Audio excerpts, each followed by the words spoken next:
মুহররম মাসে কি কি আমল করব? মুহররম মাস শুরু হয়েছে, আমরা জানি। মুহররম মাসের সবচেয়ে গুরুত্বপূর্ণ আমল হলো বেশি বেশি নফল রোজা রাখা। কারণ নবী করিম সাল্লাল্লাহু আলাইহি ওয়াসাল্লাম বলেছেন, আফদালুস সিয়াম বা'দা রমাদান শাহরুল্লাহিল মুহররম। আল্লাহর কাছে রমজানের পরে সবচেয়ে শ্রেষ্ঠ রোজা হলো কোন মাসের রোজা? আল্লাহর মাস মুহররম মাসের রোজা। মুহররম মাসকে নবীজি বলেছেন কার মাস? আল্লাহর মাস। সব মাসই আল্লাহর, কিন্তু এটাকে আল্লাহর মাস বলে নবীজি সাল্লাল্লাহু আলাইহি ওয়াসাল্লাম ইঙ্গিত করেছেন এই মাসটা বিশেষ কারণে মর্যাদাপূর্ণ। তাহলে আমরা আজকে যে মাসটাতে প্রবেশ করলাম, এই মাসটা একটা মর্যাদাপূর্ণ মাস। সম্মানিত 4 মাস সম্পর্কে কোরআন যে ধারণা দিয়েছে আমাদেরকে, আল্লাহ বলেছেন, ইন্না ইদ্দাতাশ শুহুরি ইনদাল্লাহি 12 শাহরান ফি কিতাবিল্লাহি ইয়াওমা খালাকাস সামাওয়াতি ওয়াল আরদ মিনহা আরবাআতুন হুরুম। নবমণ্ডল ভূমণ্ডল সৃষ্টির দিন থেকেই বছরের গণনা হয় 12টা মাস দিয়ে। এর মধ্যে 4টা মাস হলো সম্মানিত। এই যে 4টা মাসকে আল্লাহ সম্মানিত বলেছেন, এই 4টা সম্মানিত মাসের মধ্যে একটা হলো মুহররম। বরং 4টা সম্মানিত মাসের মধ্যে সবচেয়ে বেশি সম্মানিত যেটা, সবচেয়ে শ্রেষ্ঠ মাস যেটা, সেটা হলো কোন মাস? মুহররম মাস। এই জন্য মাস হিসাবে রমজানের পরে সবচেয়ে মর্যাদাপূর্ণ মাস হলো কোনটা? মুহররম মাস, যেটা আমরা ইতোমধ্যে শুরু করেছি বা যে মাসে আমরা প্রবেশ করেছি। তো এই জন্য এটাকে আল্লাহর মাস বলা হয়েছে। এই মাসে বেশি বেশি নফল রোজা রাখতে হয়। নফল রোজা নিয়ে অবশ্য আরেকটা হাদিস আছে, এর সাথে বাহ্যিক দৃষ্টিকোণ থেকে কন্ট্রাডিক্টরি মনে হয়। সেটা হলো আমাদের আয়েশা রাদিয়াল্লাহু তাআলা থেকে বর্ণিত, নবী সাল্লাল্লাহু আলাইহি ওয়াসাল্লাম এর ব্যাপারে তিনি বলেছেন,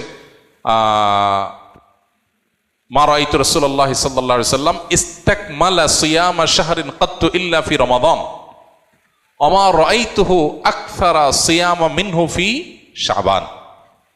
অর্থাৎ আমাদের আয়েশা বলেছেন রাদিয়াল্লাহু তাআলা আনহা, যে আমি নবী করিম সাল্লাল্লাহু আলাইহি ওয়াসাল্লামকে পুরো মাস রোজা কমপ্লিট করতে দেখছি এক মাসে, শুধু ছিল রমজান মাস, যে পুরো 30 দিন রোজা রাখছেন। এটা শুধু দেখেছি কোথায়? রমজান মাস। আর রমজান মাস ছাড়া সবচেয়ে বেশি, মাসের বেশিরভাগ দিন রোজা রাখছেন দেখছি যে মাসে, সেটা হলো শাবান। তাহলে এই হাদিস থেকে বোঝা গেল শাবানে বেশি রোজা রাখতে হবে।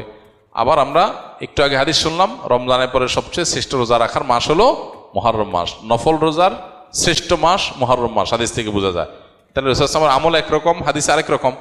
এর সমন্বয়টা কোন জায়গায়, কিভাবে? উত্তর হলো যে মূলত মুহররম মাস এটা নফল রোজার জন্য সবচেয়ে সেরা মাস।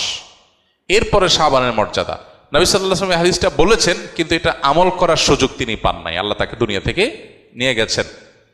শাবান মাসেরটা আমলের সুযোগ তিনি পেয়েছেন। তাহলে নফল রোজার জন্য সবচেয়ে আদর্শ মাস এটা, সেই হিসাবে বেশি বেশি এই মাসে নফল রোজা রাখা দরকার। আল্লাহ যাদের তৌফিক দিয়েছে, মুহররম মাস উপলক্ষে আমরা 2-4টা হলো রোজা রাখা দরকার। এখানে আমরা যারা আছি বেশিরভাগ মানুষই হয়তো এমন, মুহররম মাসে আশুরা রোজা রাখা ছাড়া আর অতিরিক্ত রোজা হয়তো যারা সোম বৃহস্পতিবার রাখছেন, আইয়াম বীজ রাখেন, এটা হয়তো রাখছেন, মুহররম মাস হিসাবে রোজা রাখার সুযোগ বেশিরভাগ মানুষের হয়নি।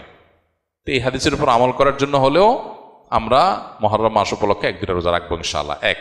দ্বিতীয়ত, মুহররম মাসটা সম্মানিত 4 মাসের একটা। সম্মানিত 4 মাসের বিধিনিষেধগুলো এখানে চলে আসবে।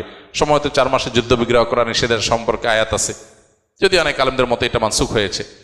আবার সম্মানিত মাস হিসাবে আল্লাহ তাআলা বলেছেন, ফালা তাজলিমু ফিহিন্না আনফুসাকুম, এই মাসগুলোতে তোমরা নিজেদের প্রতি অবিচার করো না। পাপাচার থেকে বাঁচার জন্য এটা বিশেষভাবে যত্নশীল হতে হবে। ইবাদত বন্দেগীর রুটিন কাজগুলো বিশেষ আন্তরিকতার সাথে করতে হবে। এটা হলো মুহররম মাসের করণীয়। এছাড়া মুহররম মাসের মধ্যে আশুরার দিনটা আছে, সে উপলক্ষে বিশেষ করণীয় আছে, আশুরা রোজা রাখা।